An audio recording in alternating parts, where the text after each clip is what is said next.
हिमाचल से कांग्रेस की एक अफवाह की वजह से लॉकडाउन में मची अफरा तफरी, प्रवासी मजदूरों के किराए को लेकर कांग्रेस ने बोला झूठ और सच क्या है, इसी विषय पर चर्चा के लिए हमारे साथ हैं डॉक्टर पवन त्यागी जो संघ विचारक हैं।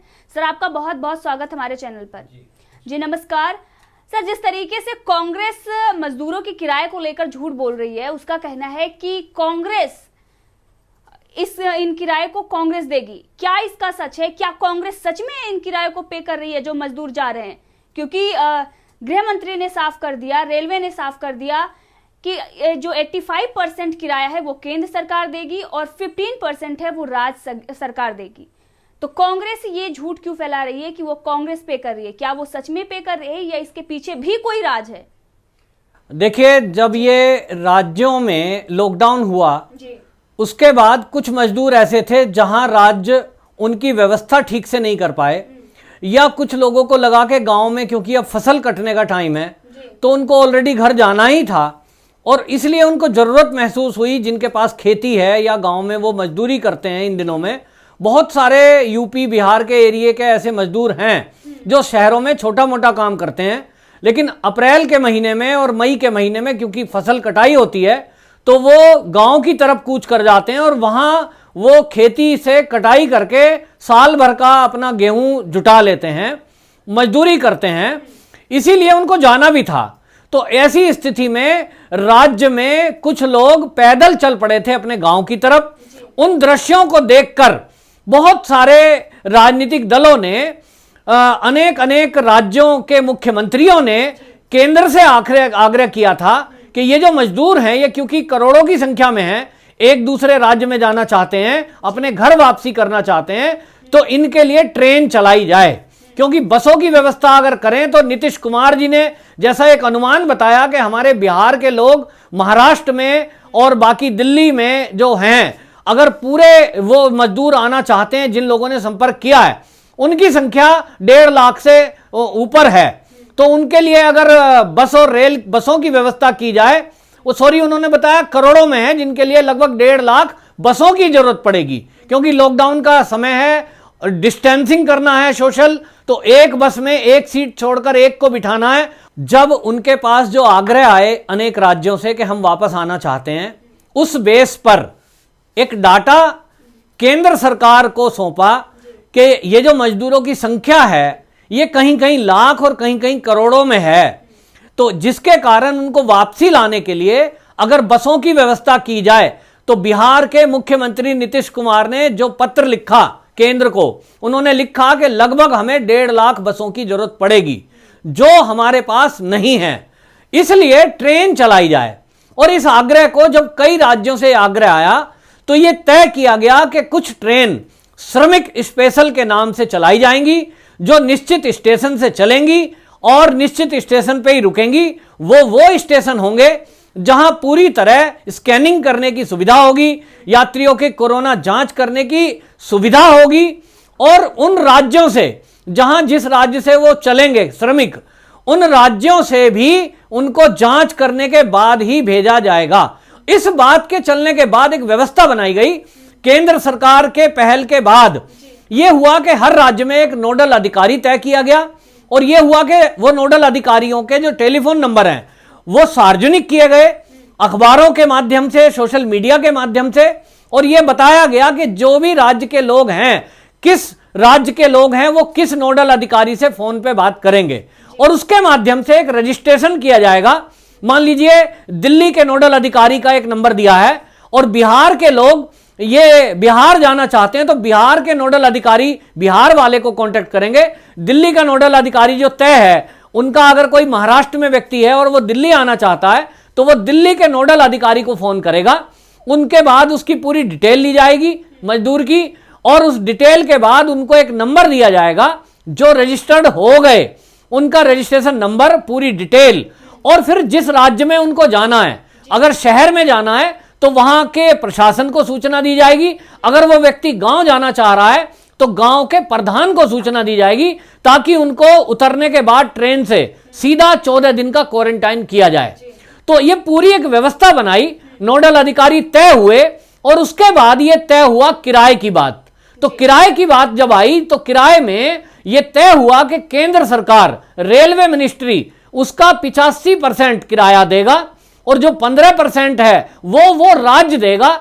उसमें एक और तय किया गया कि यदि किसी को यात्रा का जो ड्यूरेशन है वो 12 घंटे से ऊपर है तो उसको भूख भी लगेगी, प्यास भी लगेगी और ये ट्रेन 500 किलोमीटर से कम नहीं रुकेगी, इसलिए उसको भोजन और पानी की व्यवस्था रहेगी। तो वो भोजन और पानी की व्यवस्था भी रेल मंत्रालय की तरफ से फ्री दिया जाएगा उनको। अब ये 3 बातें हुई, लेकिन इन 3 बातों को किस तरह से विपक्ष ने और कांग्रेस ने मोल्ड किया।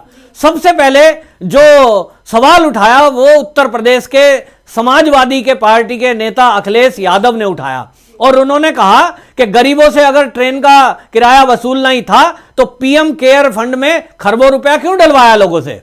और इस तरह का उन्होंने करके एक लोगों में आक्रोश फैलाने की कोशिश की।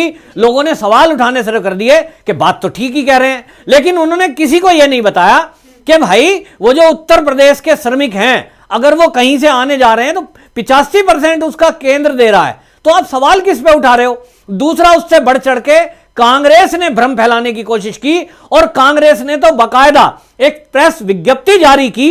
सोनिया गांधी ने उसको ट्वीट किया, राहुल गांधी ने ट्वीट किए और वो क्या कह रहे हैं, वो कह रहे हैं कि साहब ये जो केंद्र सरकार है गरीबों से किराया ले रही है, तो हम क्या कह रहे हैं कि जिन राज्यों में वो मजदूर आ रहे हैं वो राज्य की हमारी जो कांग्रेस कमेटी है वो उन लोगों का किराया पे करेगी। तो आप देखिए किस तरह का भ्रम फैला रहे हैं। ये किराया देना किसको है? राज्य सरकार को। जैसे कि राजस्थान में कांग्रेस की सरकार है तो वहां कांग्रेस के मुख्यमंत्री को यह पे करना, यानी सरकार को पे करना, ना कि किसी पार्टी को। अब ये पार्टी क्यों कह रहे हैं? तो इसके पीछे इनकी एक साजिश है और वो साजिश क्या है? ये जनता में ये कह के कि हम जो है विस्थापित गरीबों का किराया देंगे, ये चंदा वसूली करेंगे। सर, मीडिया हाउसेस ऐसे दिखा रहे हैं कि सोनिया गांधी ने कहा कि कांग्रेस उठाएगी ये खर्चा। क्या सच में कांग्रेस उठाएगी या कुछ और है इसके अंदर? नहीं, कांग्रेस को तो एक काम करना, इसके पीछे की आप साजिश समझिए। मैंने इसको जो सोचा है कि कांग्रेस ने आखिरकार इतना बड़ा झूठ बोला क्यों है कि केंद्र सरकार को फ्री करना चाहिए था, केंद्र ने फ्री नहीं किया है, मजदूरों से किराया वसूला जा रहा है। तो ऐसे टिकट को भी वायरल किया गया ये कहकर कि ये मजदूरों से किराया वसूली हो रही है, जबकि उस टिकट में एक शब्द लिखा है एडवांस पेड। माने एडवांस क्या है कि राज्य और केंद्र मिलकर के उस किराए को दे रहे हैं। कांग्रेस ने ये जो भ्रम फैलाया है, इसके पीछे जो मुझे साजिश लगती है, इसमें एक तो लग रहा है कि कोरोना फैलाने की साजिश है। जैसा दिल्ली में हमने दृश्य देखा कि दिल्ली में झूठ बोलकर कि आनंद विहार बस अड्डे से बसें फ्री जा रही हैं उत्तर प्रदेश के लिए, बहुत सारी पब्लिक को इकट्ठा कर दिया गया, उससे कोरोना फैलने के चांस बढ़े। कितना कोरोना फैला ये भविष्य के गर्त में चला गया है, क्योंकि इसका कोई क्राइटेरिया हो नहीं सकता। लेकिन उसके बाद उत्तर प्रदेश में बहुत केस बढ़े थे। अभी भी आप देखिए इसके कारण से पूरी सोशल डिस्टेंसिंग की धज्जियां उड़ गई और सूरत में तो लाठीचार्ज पुलिस को करना पड़ा, क्योंकि इन्होंने लोगों में भ्रम फैला दिया कि कांग्रेस पूरा पेमेंट कर रही है और आज जिसको जाना जाइए, जबकि उसके लिए एक नियम कायदा कानून है कि जिस राज्य में प्रवासी कहीं दूसरे राज्य में जाना चाहते हैं वो अपने नोडल अधिकारी को बात करेंगे, कांटेक्ट करेंगे, रजिस्ट्रेशन कराएंगे और उसकी एक व्यवस्था बनेगी। और क्योंकि डिस्टेंसिंग से लोगों को ले जाना है तो एक बार में ट्रेन में 60% के करीब ही यात्री करेंगे यात्रा, तो वो सारा कुछ गाइडलाइन तय है। लेकिन कांग्रेस के कहने से जगह जगह से लोग इसी तरह दिल्ली की तरह इकट्ठा होने लगे। और इन्होंने भ्रम क्यों फैलाया?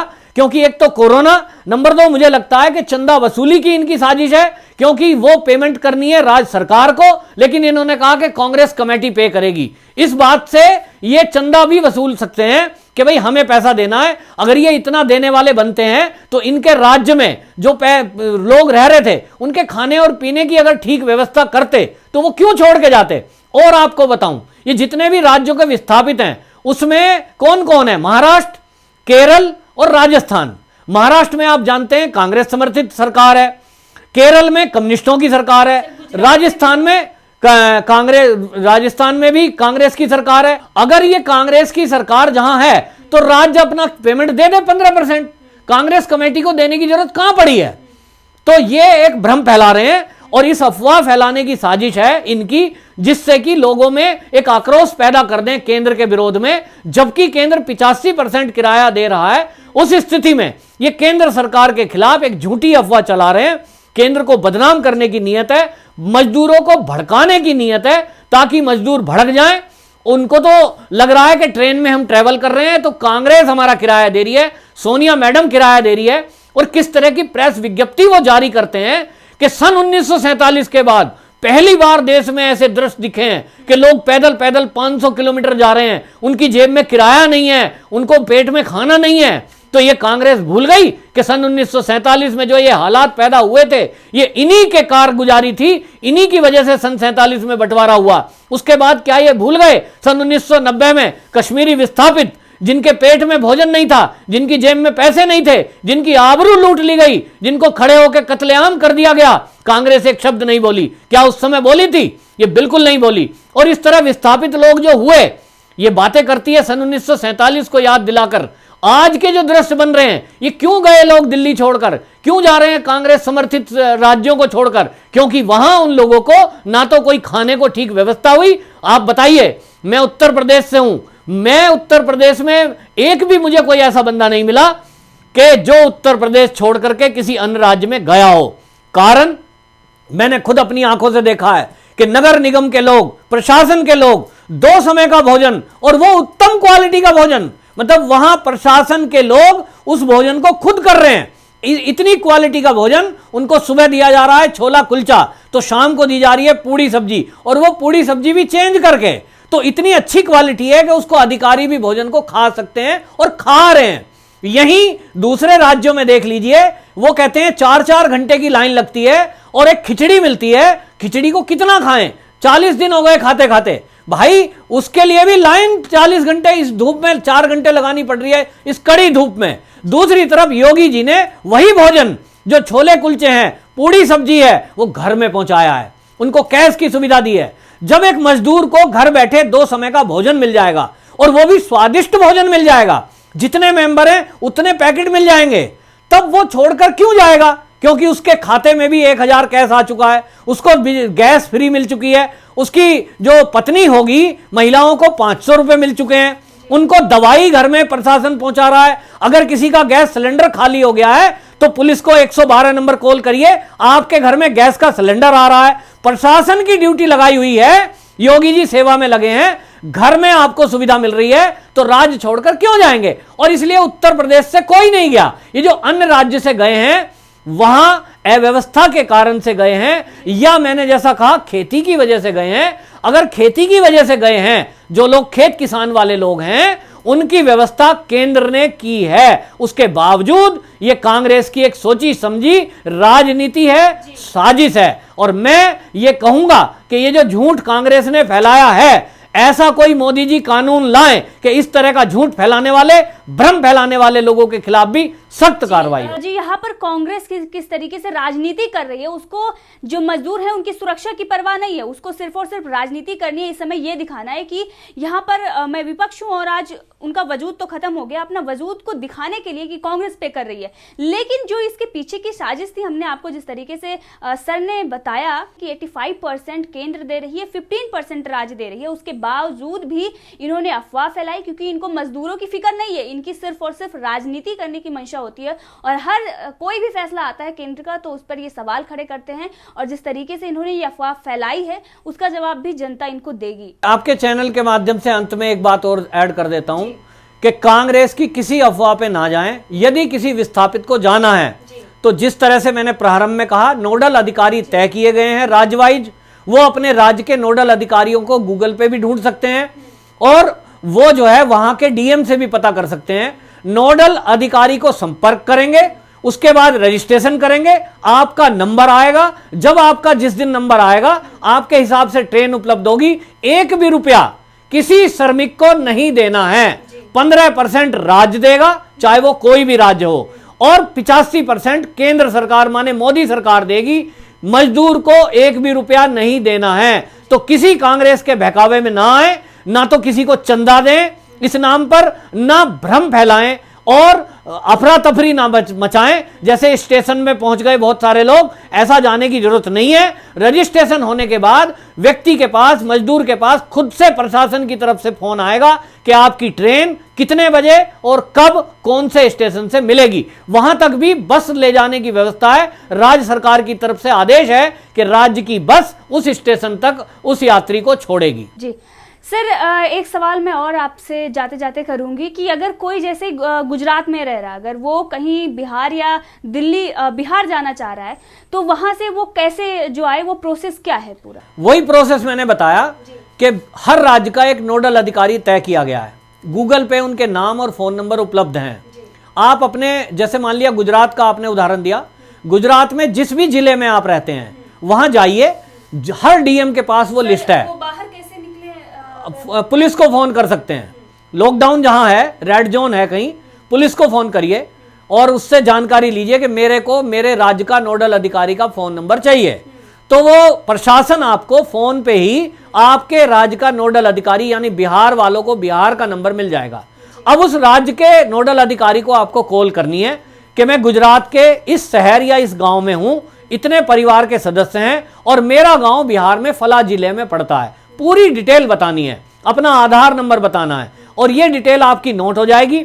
उसके बाद राज्य अधिकारी आपको रजिस्टर करेंगे। अब उसके बाद आपको प्रतीक्षा करनी होगी, क्योंकि एक ट्रेन में 1200 यात्री को ले जाने का तय किया गया है और वो संख्या अब करोड़ों में हो गई है। तो आपका नंबर कब आएगा आपको बताया जाएगा। उसके बाद वो जो राज्य प्रशासन है उस जिले का, गुजरात का, वो डीएम की व्यवस्था होगी कि आपको आपके घर से सरकारी गाड़ी या कोई वाहन लेकर के स्टेशन तक छोड़ के आएगा। जी, वहां से चलने के पहले उनकी टेस्टिंग भी की जाएगी और आने के बाद 14 दिन तक क्वारंटाइन भी उनको रहना होगा। जय हिंद, जय भारत।